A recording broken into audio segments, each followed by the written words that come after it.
بعد وفاة حماتي بشهرين بالظبط الدنيا بدأت تتغير. أحمد بدأ يسأل على ابنه يوسف، مكالماته كترت، ما كانش بيكلم يوسف بس، لأ، كان بيسأل عليا أنا كمان. رغم كل الوجع اللي سببهولي، رغم كل اللي عمله فيا، بس لما بسمع صوته قلبي بيحن. وحشني قوي يا جماعة، وحشني الكلام معاه، الضحك اللي كان بينا، كل تفصيلة في حياتنا اللي فاتت.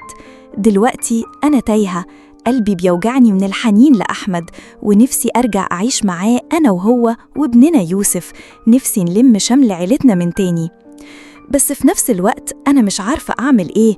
كل ما بفكر بتيجي قدامي صورة حماتي اللي كانت سبب في كل ده، وصورة مرات أحمد اللي بتراقبني زي الظل. يا ترى إيه رأيكم؟ وإيه اللي ممكن أعمله؟ شاركوني تجاربكم في التعليقات عشان نستفيد كلنا، وما تنسوش تعملوا لايك وتشتركوا في القناة عشان تشوفوا قصصنا اللي بتلمس القلب.